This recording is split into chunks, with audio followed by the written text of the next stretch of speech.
better never rest. Counting colors in the sky. What a thrilling time to be alive.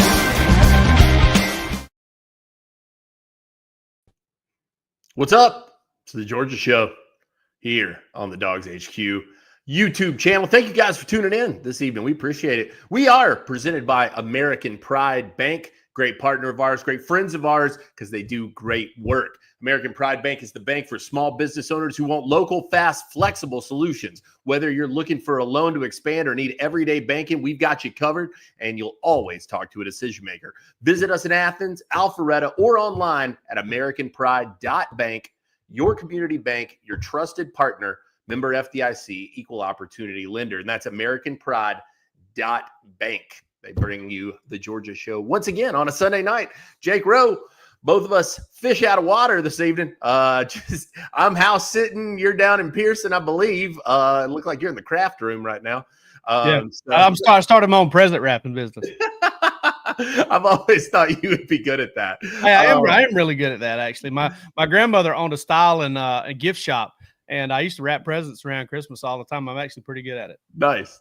Well, I'm just watching a couple of wiener dogs while my sister's out of town, so a lot less engaging. Hey, guys, it's a family show. A lot to get to this evening for sure, as always here. It's a big night, actually, here on the Georgia Show. G-Day week is here. Georgia's second scrimmage on tap to talk about. Georgia loses a commit. Oh, and we got some tickets to give away, it sounds like, as well.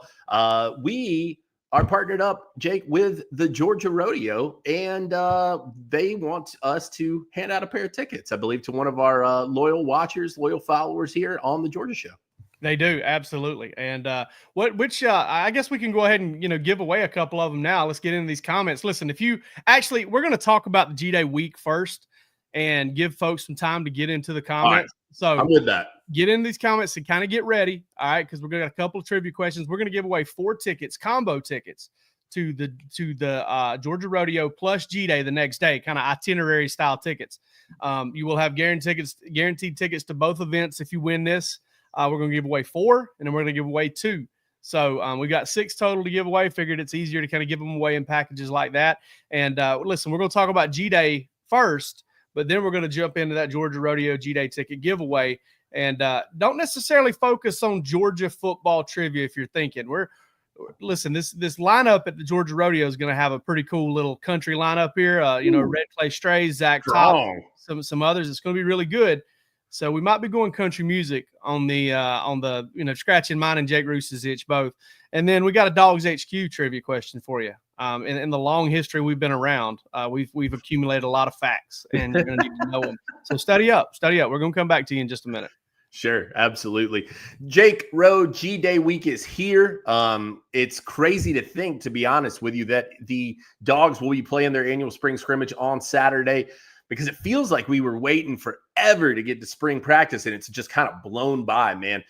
But G-Day week here, and obviously this one going to be a little bit different, not nationally broadcast as we've been used to in the past, or even on ESPN Plus. Nowhere really to watch it unless you're in the stadium. Oh, and you can get the tickets here if you want to go to it. But I am intrigued by this one, Jake, and I think a lot of people are, because there's a lot for this team to prove in the eyes of many.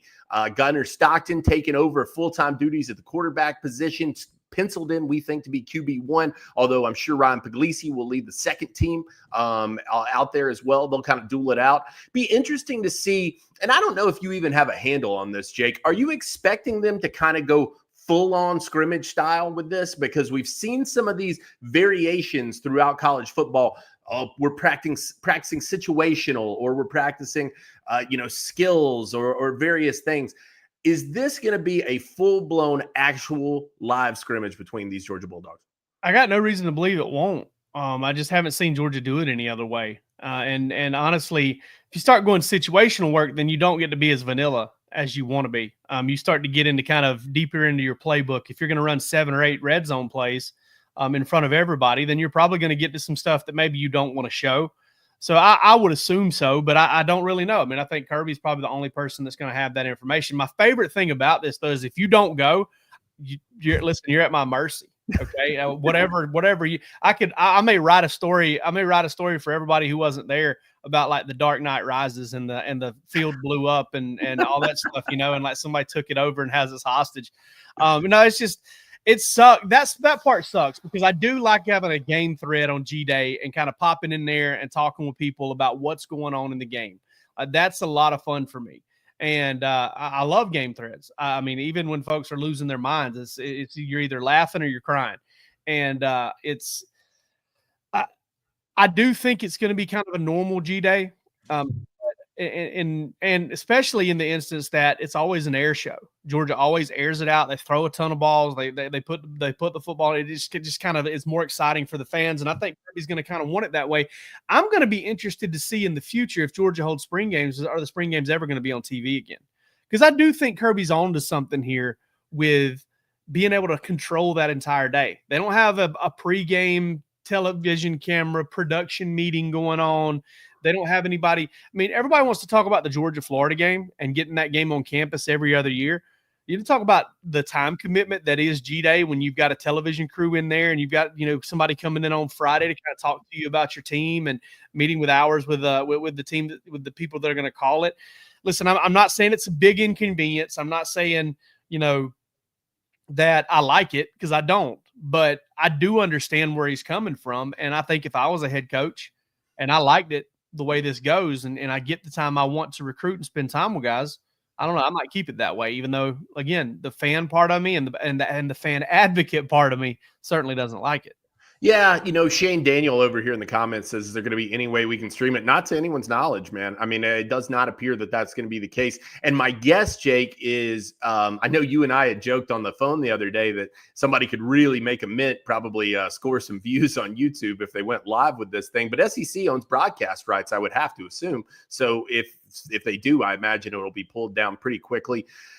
I think too, Jake, that while this is not necessarily going to be one of those situations. I mean, for God's sakes, look, people can get on the sidelines in fake mustaches like Connor Stallions did, and you can get game film. So people are going to be able to see this thing somewhere else, right? I mean, it's not like people aren't going to know what the depth charts are. They're not going to know those things. But I do think this gives Georgia a little chance to mix it up a little bit in terms of what they do and their ability, like you said, to keep it vanilla. I think it gives them a little flexibility to keep the depth chart a little bit more vanilla as well. Mix things up. You don't have to worry about this guy's going to go out and be the first guy on TV or whatever. I think that we may be in for a few more curveballs. I don't know that we're going to get like a true number one offensive line. And I say this coming from the angle of what everybody seems concerned with in college football is, or when it comes to the spring game, is these are my guys. This is what they can do. And this is where they sit on my depth chart. And they don't want to release that information to other people, or they don't want to kind of give that inkling to the guys on the team in case these transfer guys keep come calling, So I think that it does give them a flexibility to kind of shake things up from that perspective. And maybe, I'm not saying you don't know, you do probably, at this point, if you're first team offensive line or you're locked into a spot for the most part, I do think that you probably know that at this point in spring practice, but you're going to be able to see some variations, I think, and it wouldn't surprise me to see them kind of mix up the positional groups a little bit more than what we've potentially been used to, rather than number one defense, number one offense. Yeah, I can see that. Eunice Norris said it's going to be available on YouTube later. I don't know that. Like, it could be, but not as far as I know, the only people filming it is going to be Georgia. Right. And that's going to be kind of for film study and things like that. It's going to be all 22. I mean, I guess somebody could get in there and really commit to it and hold that camera on that game for that long. I won't be doing it. And like I said, I think it'll Alan get pulled. Thomas all over me. So I think it'd get pulled. I assume SEC would pull rank on it and say, look, we are the only ones that could broadcast anything Georgia related like this. If it's happening between the hedges of Sanford Stadium, we own broadcast rights to it. And so I do think that even if someone were to put in that time, I'm not saying don't do it. Okay. I'm not saying. Well, Georgia will have it pulled. I mean, that's Georgia's thing. I mean, yes, exactly. I'm saying if you're thinking it may be on YouTube later, I doubt it. Yeah, the rights aren't going to belong to anybody but Georgia, I don't think. And then that is in of itself. I mean, if they don't want you to see it, you're probably not going to see it. So, I'd encourage you to go out there and get it. And we'd love to give you a chance to go out there and get it. You go out there and see it. And here we go. All right. You want to give away 2? You want to give away 4? Do we want to do the big one later? Let's do the big one later, man. Let's the big one comes later. All right. We got 6 to give away. We'll reward our early folks for tuning in here. All right. So I guess the way that we are going to do this, the fastest way to do this, the easiest way to do this. Look, for God's sakes, we can't vet you. We're watching. You're watching this on YouTube Live, so I mean, we can't really look at your computer screen to make sure you're not cheating. We fully assume you will, in fact, and you'd be kind of foolish not to. But I think we should start off with a rodeo question, Jake. And I'm going a little deep in the bag for this one. Okay. I kind of preempted Lane you. Frost. I got the tickets. I kind of preempted you with this one. You said, "Oh God, that is obscure." Yeah. So it's not going to be. You're not going to just. If you know this one off the top of your head, slam dunk, give you the tickets. All right. My question to you, and the first person to put it in the comments, doesn't matter who it is. First person to put it in the comments. How you come about it. We don't care how you come about it. The George Strait song, Amarillo by Morning, a classic rodeo ballad, as it were, not originally sang by George Strait. If you can give me the artist that originally sang and first recorded Amarillo by Morning, you got tickets to the Georgia Rodeo and the G-Day. So that's it. We'll lay it out there. That's a good question. And listen, we're not going to do bad radio here or bad podcasting and just sit here and let's wait on this answer to come in. Yeah. Let's just get back to the G-Day game here. Trick Daddy, a great Trick guest. Daddy is begging Megan. Okay. Oh, there it is. Got it already. Mason Quarles. Mason Quarles. What's funny is my dad's currently watching Justified, and there's a Mr. Quarles that is one of the is a villain on Justified. So my man Mason Quarles comes in there.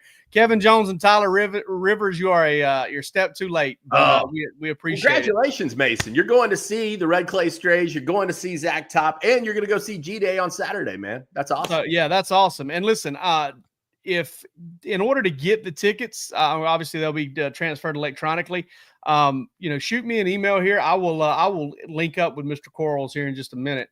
And we need to get him my email address so that I can be able to transfer both of those sets of tickets over there to you. But listen, you got a pair to the Georgia. Listen, it's $100 to general admission tickets to the Georgia Rodeo. Okay. So this is not something cheap. It's $10 to the G-Day game. So I get that, but $110 value. You're going to come into Athens, you can get a chance to see that game live and you can get a chance to go there. Or I don't care what you do with the tickets, but we wanted to give them to you and you could give them to somebody else. So I don't know, Mr. Mason Quarles, if you have ever won anything in your life, but now I don't want to hear you say you haven't. Okay. Rock and roll, man. Because you have. That's awesome. And y'all came in there with that one quick. So I'll have my email address here posted at the end of the show and you guys can jump it. Actually, I'll post it in the comments right now. And that way you guys can have my email address and you can get in contact with me. Jake Rose email, Mike Honcho 69 at. Listen, you messed it up. You messed it up already. It's Mike Honcho forever. Yeah. All right. Cool, man. Okay. That's 2 awesome. Tickets. We got 2 down. That was quick. I am proud. I don't even want to know if Mason looked that up, but I hope he did. Hey, Mason, I'll tell you this too. We expect you back next week to talk about your experience. We need you back in the comments next week talking about what a great time you had at the rodeo and at G-Day. Yeah, and listen, that's a big weekend. So Rusty and I do plan on being at the Georgia Rodeo. We won't. I can't speak for Rusty. I got no plans of imbibing while I'm there. But if you'd like me to buy you a beer, Mason, there you go. All right, buy you a beer. I'll have on some Dawgs HQ attire. I'll buy you a beer, bud. There you go. All right, discussing Georgia's second scrimmage. All right, Georgia had another scrimmage this week. Last week it was lopsided, Jake. The defense got the better of the offense, and that's all there was to it. Let me tell you something. To a portion of this Georgia fan base, it was all they needed to hear. Their suspicions were confirmed. This team is doomed. It's terrible. This week, the results don't matter because Georgia's offense did really well. And obviously that's not going. Georgia's offense can never be good again. But this week, the offense, this whole week, actually, Tuesday, Thursday, Saturday, it was the Gunnar Stockton show from everything I've heard. That's what you want to hear, right? And I mean, quite frankly, Jake, I don't know.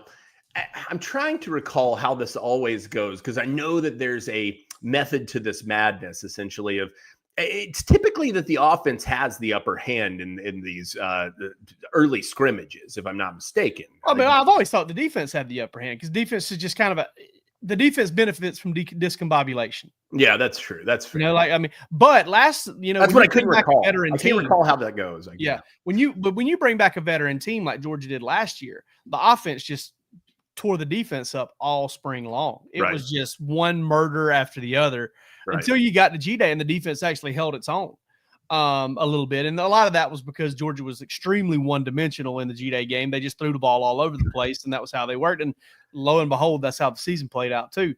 But thus far, the defense won the first scrimmage. The offense won the second scrimmage.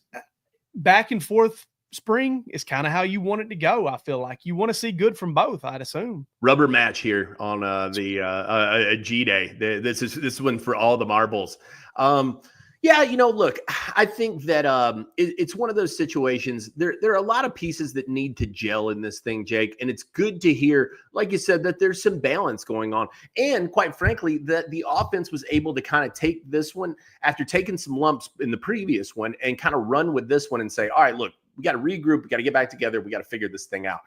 That's encouraging to hear, especially given some of the pieces that we continue to hear about. I know that there's still some buzz around some of these young freshmen that have been out there. I know we've continued to write about Bo Walker. It's basically the only thing you've covered all spring at Dawgs HQ is the ascension of Bo Walker. And so, I mean, it's one of those scenarios where it is what you want to hear. And I think that, I don't know, Jake. I think given how the running back room looks, and I'm not saying it's thin necessarily, but the fact that Branson's banged up, the fact that Roderick's banged up, it won't surprise me to see Georgia just put it in the air again, man. You've got a lot of young pass catchers on this team, a lot of guys that you kind of want to do it when the band's playing, especially I think you want to just save those running backs and really not risk much of anything with those guys. Not that this should be some sort of, Donnybrook out there on Saturday necessarily, but I think that we'll probably see a lot of what we saw last year in terms of the G-Day game.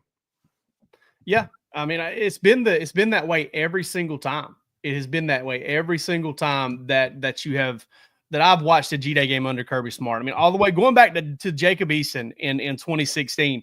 And Eason aired it out, and so did Grayson Lambert and Bryce Ramsey. They all threw, I think they threw like 70 or 80 passes as far as the group went, and ran, I think, 130 plays or 120 plays.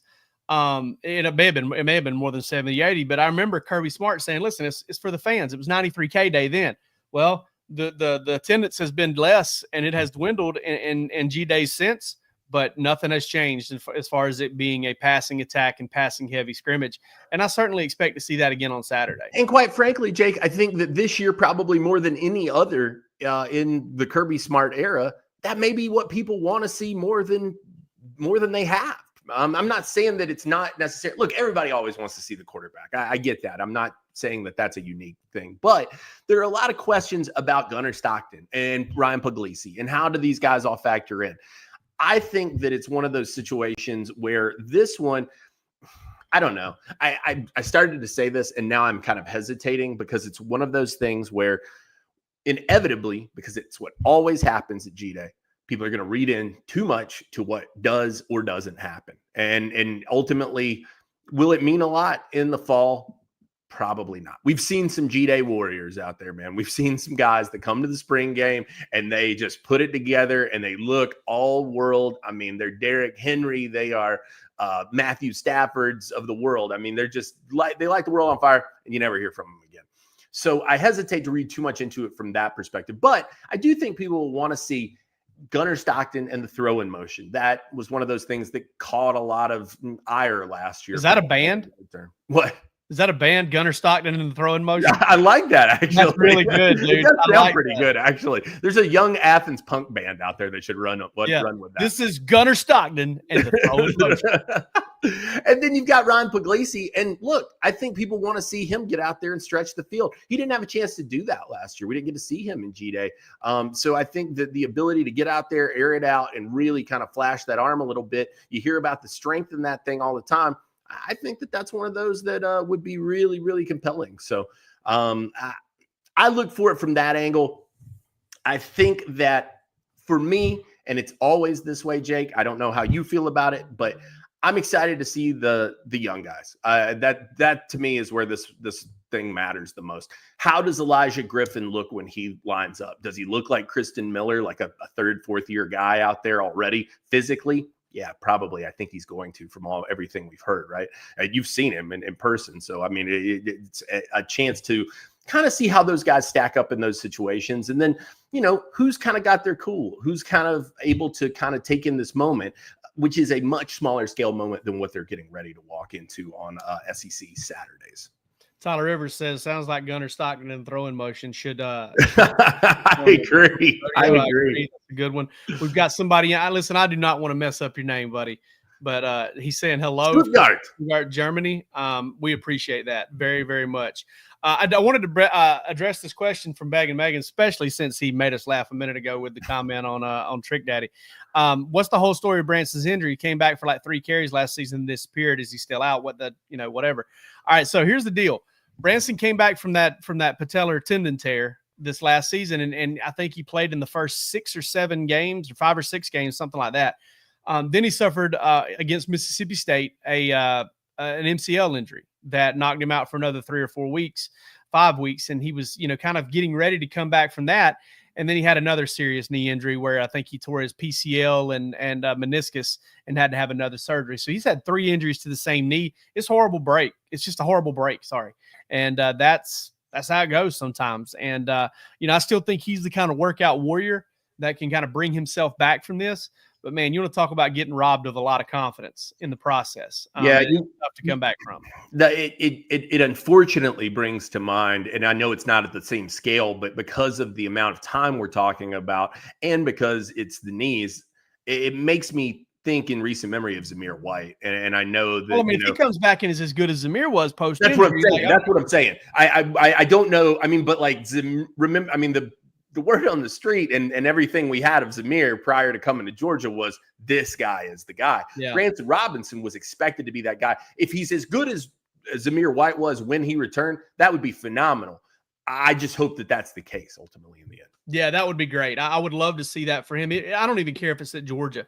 I want to see that for that kid because, man, I've had some knee injuries that are demoralizing, and that's when I've just got to try and walk to my car, and stuff like that. So I mean,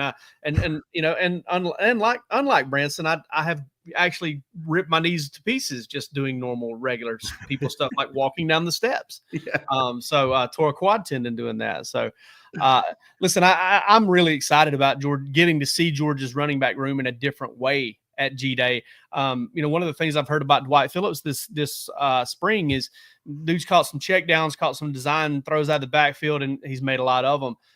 You talk about Bo Walker. Can he catch the ball out of the backfield? Chauncey Bowens was a guy I thought we'd see more of last year. I'd like to see him take a step forward. The thing with Chauncey that a lot of people don't realize is Chauncey had a lot of minor injuries, and that kind of happens, I think, when you end up being a scout team running back, when you probably get some scout team reps. But he had a couple, 2 or 3 minor injuries. He played against Tennessee. Then I don't even know if he was available the next week against Tennessee Tech. I know he wasn't available against Georgia Tech. He wasn't even in pads. So, Georgia's running back. Everybody talks about the O-line injuries last year. Georgia's running back group has just stayed hurt. One after Andrew Paul, all the way back to Zamir White. No, absolutely. And I mean, last year, and I've talked to multiple people about this. All these people came to me, what's wrong? I said, how many teams realistically in the nation would be reliant on, at that point, their 4th running back? Yeah. I mean, that's just nobody really plans for that. And I'm sorry. I mean, them's the breaks, but I do think that was something that really hampered them last year. I think it's a huge benefit to them, but that Bo Walker has come in and garnered all the attention that he has because, quite frankly, they needed a shot in the arm from the younger guy. I think that this trio of young guys they brought in the year before will be phenomenal and has a really versatile and diverse skill set. So that's encouraging as well. You get the Robinsons back, man. That's extra cake. I think that's just a bonus for you. And we'll probably talk about this a little later on in the week in Dawgs HQ Plus. But there's definitely a little buzz that Georgia might hit the portal. for a running back. And Sure. to me, that says one of two things. It says, one, the medicals aren't great on the Robinsons, or two, somebody in that room, or one or two guys in that room are thinking about moving on and they know it. So, or they want to be at least ready for it by going ahead and considering the portal. And we'll see what they finally do as far as all that goes. But listen, if you want to go back to 2015, Nick Chubb, Sony Michel broke his hand the following season, but he broke his hand that season and played through it, and then started the season on the shelf the following year in Kirby's first year after he snapped his arm in two doing a four-wheeler ride. They stayed relatively healthy in 2017. Look what happened. 2018 stayed relatively healthy and had probably the best offense of the Jim Chaney era at Georgia. 2019, DeAndre Swift gets banged up there at the end of the season and isn't really able to do much against Georgia Tech at all. Kendall Milton showed some promise in 2020.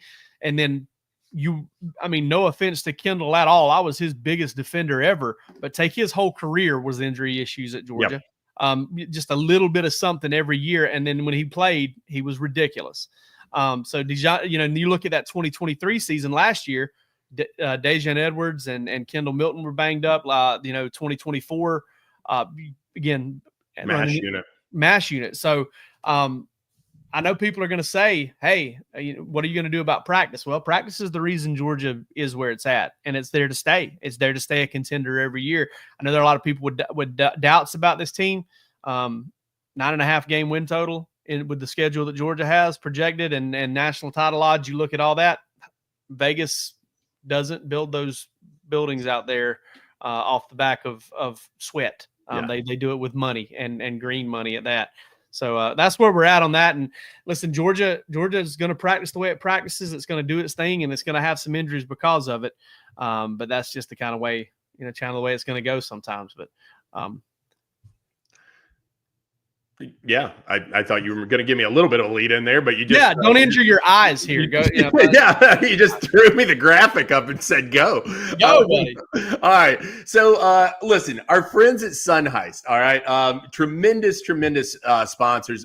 We're going to do later this week. Get on here. Make sure you tune back in. We're going to do a little unboxing video because they sent me a brand new pair of Sunheis sunglasses. And look, I'm gonna let the cat out of the bag. We'll redo the unboxing, okay? Because I had to test them out as soon as I got them. These things are smooth, man. I got mine. Oh man! Oh, you got the aviators as well, huh? Yeah, I got the Hemlocks. Very nice. Those are sweet, man. Yeah, I love these. Yeah, no, listen. They're super high quality sunglasses. The fit's tremendous. I've enjoyed them very much. And so, look, if you're looking to ditch cheap shades and upgrade your game day and every day, Sunheis, the one to check out.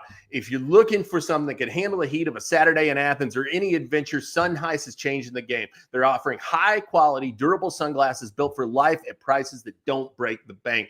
So forget your flimsy shades that fall apart. Sunheis is here to stay. Quality you can trust, durable frames, for sure. All lenses are 100% UV 400 protection for all those bright days, and options like lenses with injected polarization to cut the glare out there as well. I got the anti-glare. It's tremendous. The polarization is fantastic. Built for adventure, whether you're tailgating, hiking, hitting the lake, navigating around campus, they'll be there to cover your eyes. And then, best of all, in my personal opinion, they're a Georgia company, man. These guys are out of Jefferson. They are super committed to the community, and they're always giving back. They partnered with One Tree Planet to support reforestation efforts. So look, get over to Sunheis. Check them out. We've got an exclusive discount, 20% off all orders using the code DawgsHQ20 at checkout. That's DAWGS HQ20 at checkout. Make sure you get there and check out Sunheis. They do a fantastic job. And like I said, you're not going to be disappointed. We'll get into a little unbox later this week with Sunheis. Go check them out. Tremendous stuff. Yeah, excited about that unbox. And I will do a retroactive unboxing as well to kind of show you that it's very consistent. They send you some stuff too. That was what blew me away. Yeah. I was like, all right. Yeah, they send you a pretty awesome sunglass case. A few decals up in that thing. Everything comes with a croaky. as well. I think, or a sunglass cord or whatever people like to call it. And, glass, you get a bag for it, you get a cleaner for it. I mean, everything you would possibly need, you get a whole care package. Yeah. And again, Kumu, buddy, this is not, you ain't getting these things in a Ziploc baggie from Dawgs. I mean, this is a real deal. All right. And the cool thing about it is you get premium sunglasses for half the price. And that's the best part. Absolutely. So Georgia, apparently maybe half the price here on Jontavius Wyman. I don't know. We'll find out. But I get the impression you know more about recruiting than I do, that Georgia liked Jontavius Wyman and maybe Miami liked him more. Yeah, that's kind of the sense of what's happened here, Jake. Jontavius, a longtime committed to Georgia late last July from Jonesboro High School. So an in-state guy. You hate to lose a guy like that, but he was one of those guys that Miami stayed on consistently. And Miami is one of those schools that you hear about consistently when it comes to NIL. And that's no secret. They've made kind of a big deal about that with, what was it, Life Wallet, I think, that they were partnered with, and several other, Nevin Shapiro, for example. So, I mean, they've got some sponsor deals. Now, I wouldn't let Nevin Shapiro come near my program ever again, but whatever, man. Look, at the end of the day, it doesn't matter. He liked Zach Etheridge a lot. He told Steve Wiltfong that. I was not totally shocked by this just because he had taken some recent visits. Nebraska was a school he was entertaining as well. And they've got kind of a big history with the NIL stuff, big transfer school as well. So he was kind of working with some of the classic players we hear when it comes to this stuff. Now, I'm not saying Georgia didn't pony up the money, but I do think that Miami came swinging, especially for a Peach State kid, a guy like this. I can guarantee you Georgia's not paying him more. Yeah, sure. He didn't take less money to go to Miami. Sure. 6'1", 180 pounds, 4-star guy, top 250 guy in the nation nationally as a prospect, a top 20 corner in the class. And so, look, I'm not going to sit here and tell you that this doesn't sting. It does. I think Georgia would much prefer Jontavius Wyman still be in its class than not. But I do think that Georgia has a pretty wide net out there, Jake, when it comes to this 2026 defensive backs class. And I wanted to touch on a couple of names to watch here. They've hosted Brandon Arrington a lot. I don't get the feel that that's going to be one for them, unfortunately. Out of California, Texas A&M kind of in that mix. I just don't see it right now.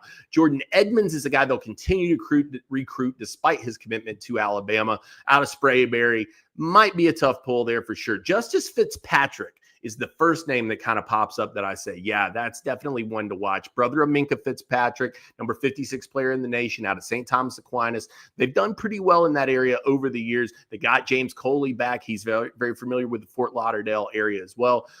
Chauncey Kinnan is another name that we've heard. Gosh, yeah. I feel like we've kind of just, he's a name it feels like we've been waiting on to some degree. Now, I'm not saying that it can't go another direction, but he's one that had at various times we've said, okay, there's a lot of Chauncey Kinnan buzz. Okay, there's a lot of Chauncey Kinnan buzz. I don't know how that one ultimately plays out, but he's a guy definitely to watch. Peyton Dyer is certainly one you want to keep tuned in out of Duluth. South Carolina commit, Georgia basically doing to him what Miami did to Jontavius Wyman. They said, hey, cool, you're committed to South Carolina. That means nothing to us. We're going to continue to press for you. Danny Odom, a recent offer, and really had a good piece with Jeremy Johnson. Go over and check that out at Dawgs HQ. Another recent name here, Travis Stevenson out of Brooks County, committed to Georgia Tech and just picked up an offer this past week from the Bulldogs. Our man down in Brooks County says that the Dogs were one he was waiting on, but he's sold on what Georgia Tech's doing as well, believes that those guys are turning the ship around. So I do think there's a lot to get excited about when it comes to this cornerback board. They've got a lot of options, and that was not necessarily the case last year. They were pretty thin there, and I think only ended up with one guy, Jonte Gilbert, if I'm not mistaken.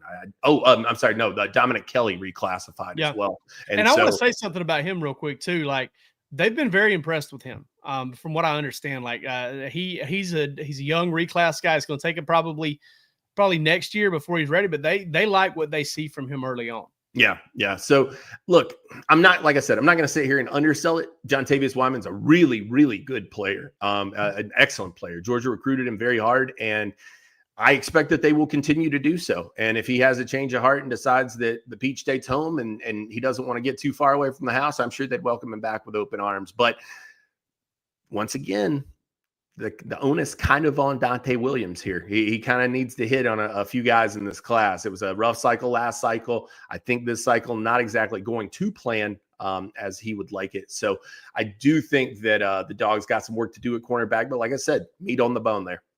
I do wonder when you drop John Tavius Wyman out of this class, does Georgia try to use that, maybe what they were planning on using to get him to maybe make a run to maybe finish off the Chauncey Kennan recruitment, or make a stronger run at Brandon Arrington, or make a stronger run at Minkah Fitzpatrick's younger brother, Justice Fitzpatrick. So, those are all things that you kind of, I don't know. I don't know how this is going to work out. And honestly, I think if you were asked a lot of coaches, you get a lot of I don't knows too, out of that one. I mean, that's kind of the way it is. But listen, I mean, Dante Williams, I'll say this about him. I appreciate Dante Williams because he's kind of been a little bit of a silver bullet for me all off season is, hey, the only reason these guys are being kept around are their Kirby's buddies. I just say Dante Williams.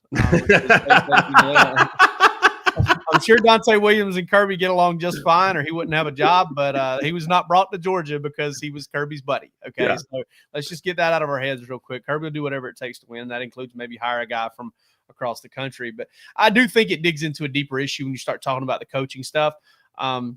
Listen, first time Georgia has ever retained the full coaching staff from year to year, and it just so happens to be the year where the offseason where rev share is going to start.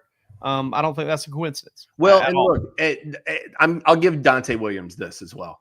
It's not the easiest sell he's got right now. I mean, you're talking about some young guys that are primed for positions. Even this year, I think both you and I are expecting probably a 4-man rotation at the cornerback spots in terms of you've got obviously I'm blanking on Dalen Everett. I'm just blanking on his name. You've got Daniel Harris, you've got Ellis Robinson, and you got DeMello Jones. Those are 4 guys who are going to be heavily in the mix for this thing all throughout this season.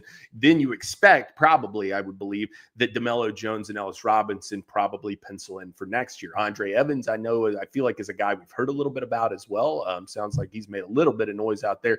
Dominic Kelly, like you said, kind of catching on. So I think that it's not exactly these guys. Travis Stevenson said this to me the other day. I had a chance to catch up with him after Georgia offered, and he said, quite frankly, I'm ready to play there. He said they can put me on the field and they can use me, and that's something that is working against Georgia. But look, there are a lot worse problems to have than having Ellis Robinson and DeMello Jones waiting in the wings for 2 years. No doubt. You want to give away some tickets? Let's do it. 4 tickets to the Georgia Rodeo plus G-Day. $110 a ticket. All right. So this is a $440 ticket giveaway we're about to do. With taxes, who knows? It might be even $450. It's going to be crazy. If you need to see this lineup, I'll go ahead and show it to you. This lineup is absolutely ridiculous.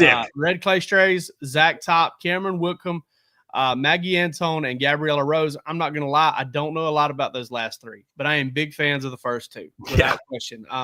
Zach Top is Roos said it the other day when I asked him, I said, hey, what do you think of this guy? And he said I love how he's keeping that 90s country sound alive, and he definitely is. And I'm excited to go see these guys. So let's give away 2 more tickets. And I'll ask this question. I thought we were giving away 4. We're giving away 4. 4 more tickets. I'm sorry, 4 more tickets.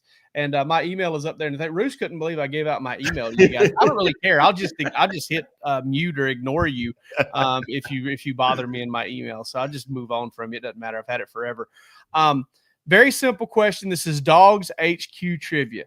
Way on back in the summer of 2021, Dawgs HQ was formed with one person running the whole show. There was one person that was doing it. Who was that individual? Give me your answers to that in the comments. Who was the first person to work at Dawgs HQ? Who started this thing? Who lit this candle that will not ever burn out? Ryan Jordan says Wes. I don't know anybody by that name. No, it was not Wes Blankenship, but we do love Wes Blankenship. I miss that guy. I love Wes. Saw him more often. Randy Payne says Rusty. No, actually, Rusty is the youngest member of. We call him the rookie, as I believe Roos told me they do at Garth Brooks concert. But somebody comes in here. Kobe says Shannon Terry. I mean, technically, I guess, kind of, sort of, but he didn't even post to the message board, so we're not giving him anything. Tyler Rivers said me. That is not true. I did not start. Yes, here we go. Ryan Jordan. Ryan Jordan. It was Jake Roos, 100%. My man Roos was 1 month talking to myself, talking to yourself like a ghost town in the dog walk, walking through the ghost town. Ryan Jordan, I don't know if you're the same Ryan Jordan who is on our board. If you are, then you know DM us on the board. You can DM me on the board, or you can hit this email address up here because I'm putting it up here twice just because it bothers Roos. That is my email address. So hit me up and I'll make sure those tickets get transferred over to you. And as far as I'm concerned, you sell them. I don't care. Red Clay Strays, Zach Top, G-Day, man. Yeah, for sure. And listen, I want to see you guys. Like, if you go, hunt us down. We're going to have Dawgs HQ stuff on. It's not a massive place, from what I understand. And listen, if you didn't get G-Day tickets and you didn't get Georgia Rodeo tickets, there's still a chance to meet Dawgs HQ, Jake. There is still a chance to meet Dawgs HQ. You're going to need to come out to Redstone at G-Day celebration at Redstone Market. We've got that going on too. Going over to it's off Highway 129, right outside of Athens. Don't come in off 316. Come in off of 129, that Gainesville Jefferson exit. Go to the Facebook page. Tell them you're coming. Let them know. Just support us in that way. At least let them know you're coming. And come by and see us. We will be broadcasting out there either from 9 to 10:30 or from 9:30 to 11. We haven't nailed that down with them yet. But listen, there's going to be fuel discounts. There's going to be all sorts of stuff going on. Beautiful spot. And we'll be talking. And we'll be talking about the G-Day game. We'll be previewing the G-Day game. Listen, if you're a Dawgs HQ subscriber and or if you're somebody that's a regular on the show, hey, we may even interview on your air. We may even bring you just on the air and say, hey, come on, tell us what you think of the game. Just, don't get us in trouble with the YouTube. Okay, don't say anything wild. But yeah, that'll be cool, and we'd love to have you. Let's end the show with a little bit of talk. Listen, some pie was served in Austin, and it had nothing to do with barbecue. It was not a savory pie. It was humble pie. Georgia got swept by the Longhorns. They were competitive in a couple of those games, fell behind 5-0 in game one and kind of got dominated. Bats got really slowed down. Pitching looked better, but wasn't good enough to hang with Texas's pitching on the road. Listen, Roos, you don't know a lot about Georgia baseball because you don't follow it as closely as the rest of us do. You've got a recruiting beat to stay on top of. But when you look at what Georgia has accomplished, and you look at where Georgia's going, 10,000-foot view, do you sit here and like beat the team up like crazy over a 3-game sweep on the road? No way. Not at all, man. Look, against what is a historically great program in Texas. And a top 5 program this year. Yeah, I mean, no. So I definitely don't. I mean, does it give you a little cause for concern over the long term?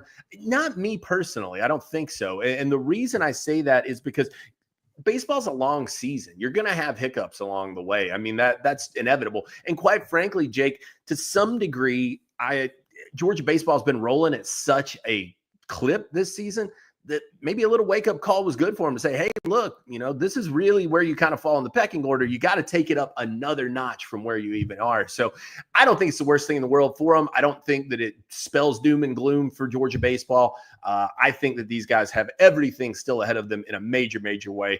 But I do think probably a good motivator for them. Yeah, no doubt. And let me put it to you like this, and this is why I feel pretty confident about this team still. I am concerned at the way the approach, their hitting approach was just exploited. Really the past 2 weekends, Auburn did a good job keeping them in check for half of that series, and then Georgia kind of exploded. And then Texas really kept them in check all series, and that is kind of concerning. Listen, we got a wiener dog getaway right here. We've given away tickets, and the wiener dogs have gotten away at Red Roos's abode there. But listen, I looked at how this team played last year, and there were a couple of instances where Georgia let a series slip away, or they made big mistakes to let a game get away from them. And they bounced back every single time. They came back and they found a way to get it going after the Tennessee series, after the Mississippi State series, after getting swept in the opening series of the season last year against Kentucky on the road. They got to get right back on the horse, though, because number 2 Arkansas, as of right now, number 2 Arkansas. I don't know what Arkansas did this weekend, but I know Texas made a bid to kind of, jump up there among the best of the best. They're certainly going to pass Georgia in the rankings. I think Georgia probably stays top 10.